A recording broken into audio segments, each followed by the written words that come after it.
Cherchez d'abord le travail avant de vous marier. Dieu a donné à Adam le jardin avant de lui donner Ève.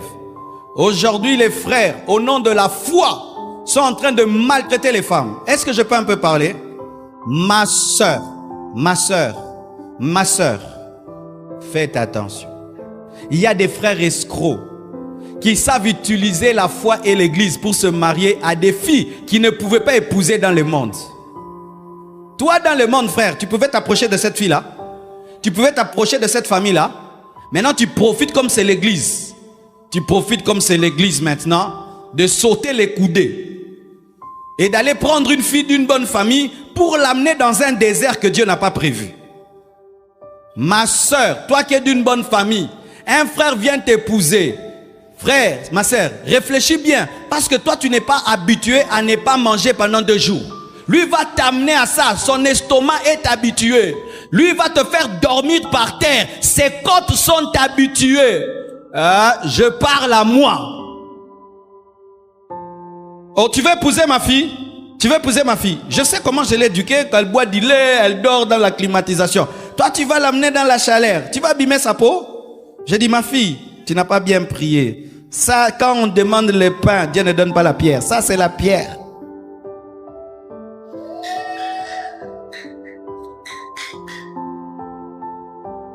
Ah, c'est ça les parents chrétiens. Vous sacrifiez vos enfants, hein? Vous sacrifiez vos enfants, chers parents chrétiens, parce que vous avez des fausses culpabilités. Vous parlez du mariage d'Isaac et de Rebecca. Lisez bien. Isaac avait des chameaux. Isaac a présenté les chameaux. Hein? Quand on a donné Rebecca à Isaac, on savait qu'elle n'allait pas souffrir. Je ne peux pas te donner ma fille pour qu'elle souffre. Jamais. Même si je suis prédicateur de la foi. Jamais. Jamais. Ma fille, je te la donne. Je ne suis pas sûr qu'elle va manger. Frère, jamais. Jamais. Je ne suis pas sûr que tu vas payer la maison. Moi, je vais te donner ma fille. Quand elle va tomber malade, vous allez venir chez moi, que je paye les soins médicaux.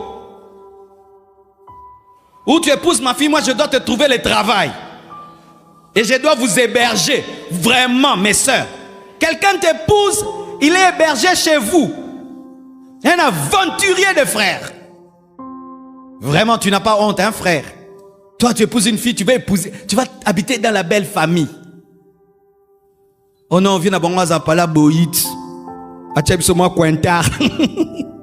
Aventurier. Même si j'ai 1000 maisons, vous n'allez habiter aucune de mes maisons.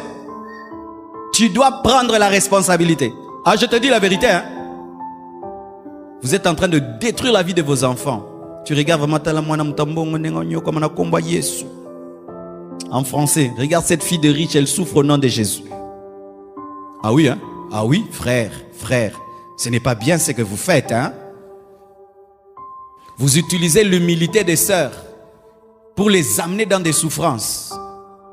Si tu es kamikaze, épouse une kamikaze aussi, qui a déjà l'estomac des kamikazes et les côtes des kamikazes, et sa famille va comprendre parce que déjà ils vivent en kamikaze. Et comme ça, vous montez ensemble, hein, jusqu'à devenir grand.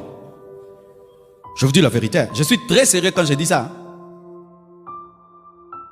Les païens l'ont compris, hein. Les païens ont compris ça. Parce que toi tu es à l'aise. Toi tu es à l'aise, mon frère. Toi tu vis dans la souffrance. Mais la fille là maintenant, elle n'a pas vécu dans la souffrance. Tu l'amènes dans une vie de foi où on ne sait pas si on va manger, si on va payer. Elle n'a pas vécu comme ça.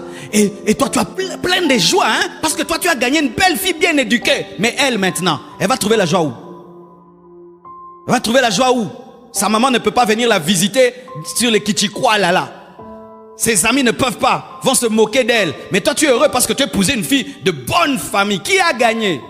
C'est toi. Mais elle, est-ce qu'elle a gagné? Et tu la nourris d'espérance quand Dieu bénira. Que Dieu te bénisse avant d'abord. Et je ne dis pas que tu deviennes millionnaire, mais que tu aies le minimum. Le minimum. Le minimum. C'est pourquoi la compassion, tu veux te marier, tu dois nous montrer la maison. À la compassion, on ne se marie pas, on n'a pas de maison. À la compassion, on ne se marie pas, on n'a pas de travail. Et si tu as un ministère, ce ministère doit te faire vivre.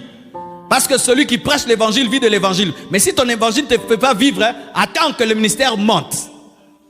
Ah oui, hein? Tu as l'intercession de la compassion, Dieu t'élèvera, tu te maries. Tu fais que quoi? Tu intercèdes. Et Dieu t'utilisera. Et puis vous mariez dans de telles conditions. C'est parce qu'on ne vient pas vous visiter pour voir cette fille qui pleure. Vous savez que des fois tu peux être en train de dormir comme ça, ta femme est en train de pleurer. Et puis elle sèche les larmes, elle ne te dit rien. Chers parents, ce n'est pas parce que tu es chrétien que tu vas livrer tes enfants. Non, non, non, non, non. Et ce n'est pas parce que je suis pasteur que je dois accepter toutes sortes de mariages qui souvent sont des manipulations des frères qui savent bien parler, qui savent endoctriner les filles, qui envoûtent les filles au nom de l'église, qui t'envoûtent. Tu ne réfléchis plus. Tu vas te réveiller, tu es déjà marié. Trop tard. Tu resteras là-bas.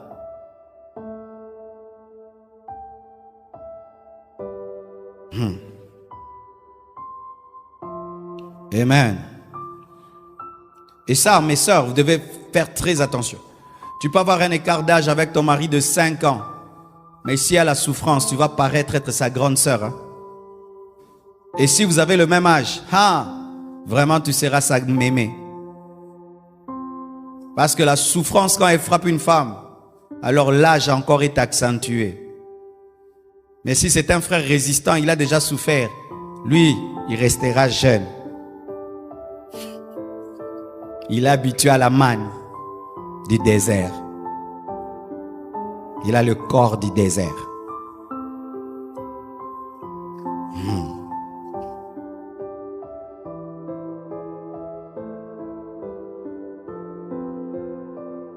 Et la Bible dit enfin de la rendre irrépréhensible, c'est-à-dire rendre parfait.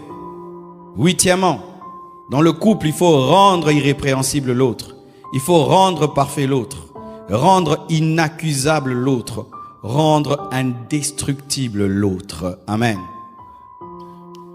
Lorsque Dieu veut bénir un homme, il passe par sa femme.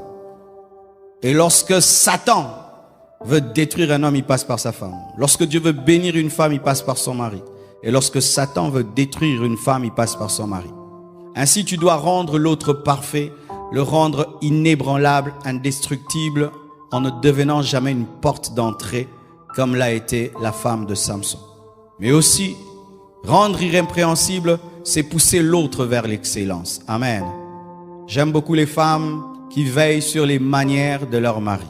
Chérie, on ne mange pas comme ça. Chérie, on ne parle pas comme ça aux gens.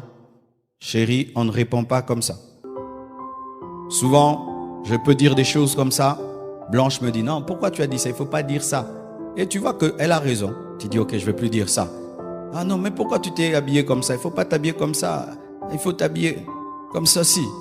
Tu es un grand monsieur. Ah oui, c'est vrai. Ok, je ne m'habille plus comme ça. Il faut être à l'écoute. C'est difficile de changer un conjoint orgueilleux. C'est difficile de changer une conjointe orgueilleuse. Tu dis non, on ne mange pas comme ça. Et pas biso toli araboué na maboko. Moi, mais change pas. Moi, je suis toujours comme ça. C'est mon habitude. Mon habitude. Dieu ne t'a pas donné un mari, une femme, seulement pour t'accompagner. C'est aussi pour te tailler, te perfectionner.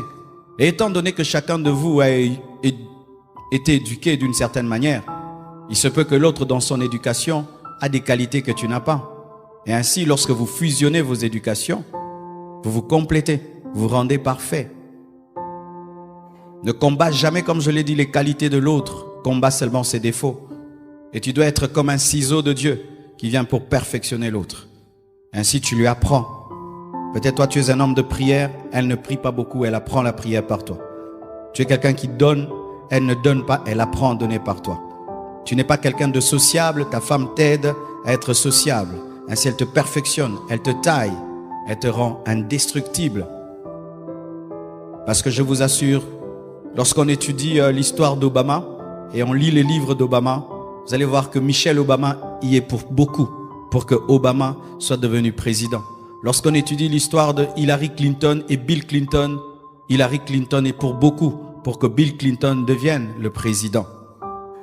Et si dans ta vie, tu ne donnes pas à ta femme sa place, elle ne va pas te perfectionner.